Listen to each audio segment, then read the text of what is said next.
Warriors Unite! Back with another episode of Vigor Warriors 2 and the 1% Club. Happy New Year, my friends. Happy New Year. I hope you guys doing well. Hope you guys are conquesting. Hope you guys are following God's purposes, God's plans. And it's a great new year. Continue your streak or starting a new streak. It's all lifestyle change, my friend. Continue, Warriors, to embrace the power and the strength you have. And no matter if you get sick, no matter if you've been sick, no matter if you've never been sick, retention, keeping your energy will give you the best chance of helping you overcome that. Let's do a couple shout outs before we actually do our topic here. All right, TKO, a couple ones. Thank you, my friend. Lewis S., thank you. Geo Genius, thank you. Dennis, thank you. Cvato, thank you, my friend. Mr. Van Dam, Dr. Von Life's Investings, thank you. Hoang, the chosen one, twice, 4 times actually, thank you. X Save Soul, Jonathan Matthews, Denny had a great comment about older males helping younger males, and that's what's happened to me when I was younger. I had a lot of males who gave me a lot of advice about self-control, stoicism, trying to kind of keep self-discipline. All those things helped. And that's the kind of reason I'm doing this. Obviously, I'm not making any money off of this thing. I want to kind of send out information. And some people may take it and be helped with it. I hope that's the case. And if some people decide, no, this is not what I'm interested in, you're wrong, all those type of things, that's fine as well. But at least opens people's minds to different philosophies. I personally think we're living in one of those matrices that is, you want to call it a blue matrix, whatever you want to call it, that's not right. The world is telling us a lot of false information, and this is why we don't live in the world. We live in the spirits and God. We don't live in the world. It's primarily because the world's telling us different things to try to make their own profit on things. And so they're telling us of things like you have to release, you have to do all this kind of stuff. You need to be drunk all the time, drink beer, do weed, do drugs, all these type of things. And those are the types of things that go back and get you in states that you're losing your energy and you're not able to fight, diseases, colds, battles of all sorts, temptation around you. So it's important to kind of focus on. So Denny, thank you for the comment. Aaron, Goodfusion Productions, and Wagner Paiva. All right, my friends. So at 2 minutes and 50 seconds, let's talk about our topic. So the topic for this one is stop pleasing other people during semen retention. So what do I mean by pleasing other people? Well, let's go back a little bit to my story that I've talked about for a while on different types of things. And it was like, 1998. Well, actually, we can go back further than that a little bit. I had played football in high school and college, and did pretty well, and it was okay. Physically, I was in okay shape, but as time went on, I lost a lot of my energy, testosterone, things like that. But the problem was, I was releasing way too much, and as a result of that, my energy level was down. And by the time I hit my late 30s, having 2 kids, working all kinds of hours, I was exhausted all the time, and I was tired. And so we had moved to a new area, and I went to a local Goodwill, and I found this book by Peter Kelder called The Fountain of Youth. And I really was kind of hesitant. I was suspicious of it as I looked at it, but I said, okay, let's try this, because I was looking for some kind of answers somehow to live a longer life, be better shape, try to do better, than I was doing at the current time. And so around 1998, I ended up getting this book, and I was very fascinated by the book. It was very interesting. It talked about the priests, the Tibet tribes, and focusing on really some exercises to build what they call the chakras inside the body. And the chakras actually kept you alive. So why do I say all this? Well, as time went on, they talk about 5 different exercises in the book. I followed those 5, and I've had good success up until probably about 4 or 5 years ago. And then I decided that I was going to go ahead and go into the 6th exercise, which in the book talked about the fact that you want to become superhuman. Now, I just wanted some success, and I was having good success with the exercises. But to have outstanding success, the book indicated you need to go ahead and be superhuman by not releasing energy in sexual activities.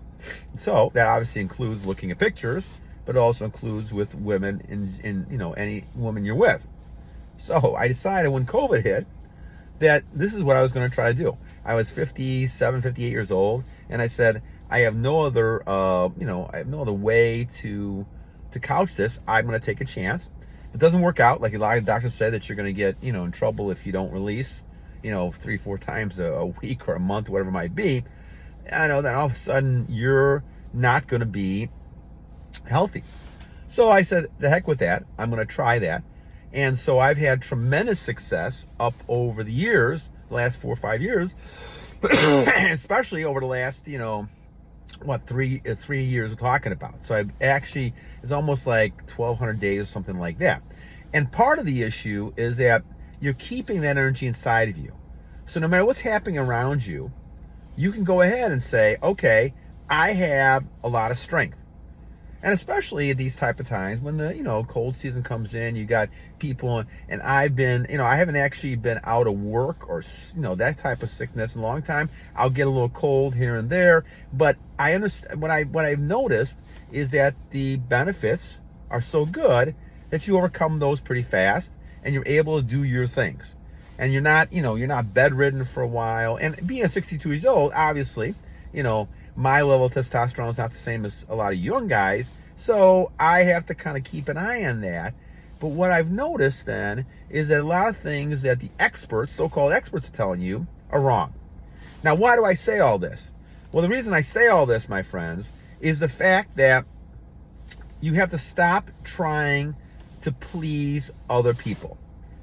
Now, what does that entail? Well, the fact of the matter is I was pleasing people for a lot of years.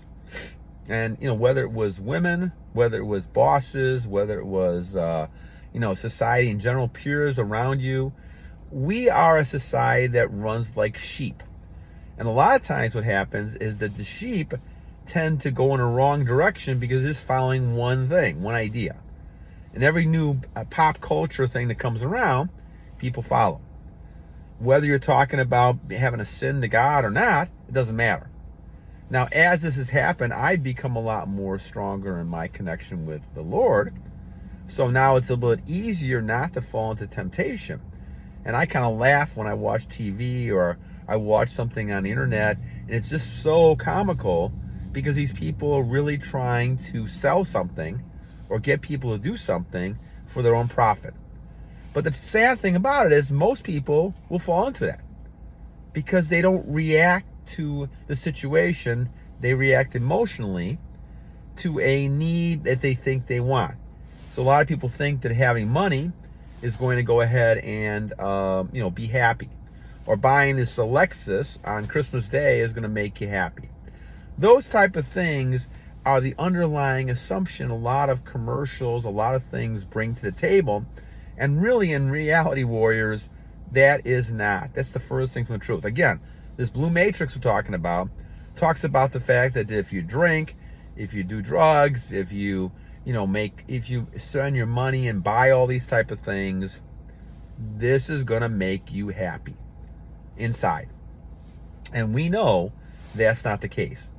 We know that your happiness comes from relationship with your God inside of you. It's got nothing to do with stuff outside of you. In fact, the outside world is what the Bible talks about is the world, the flesh world. Give Caesar his money. That's the world's money. The money of Jesus, the money of Christ, the money of God is within you. And that's where the power is. And that's why every time you release, you're releasing energy that's partly God, in my opinion.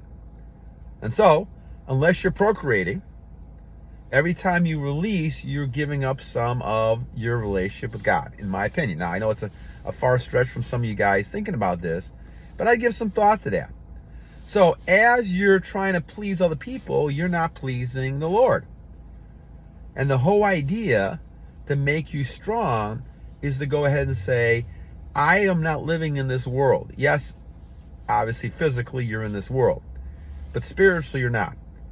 As we talk about, there's three components: intellectual, spiritual, and physical. Now, when you talk about the intellectual, we know, if you think about it, that we cannot be all there is. We're small, minute parts of a big world. There's got to be something controlling all of that.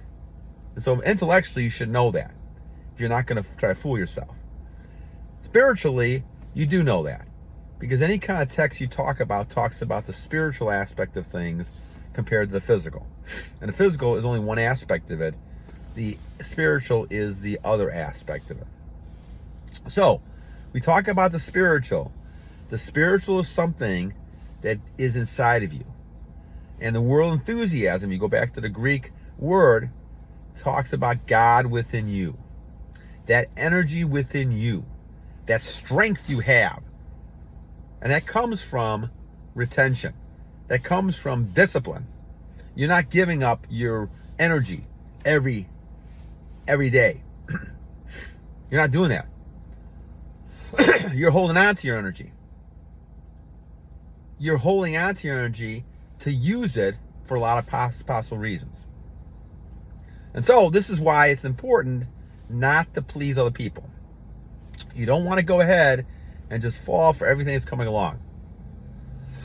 The old saying is, if you fall for everything, right? You fall for everything, right?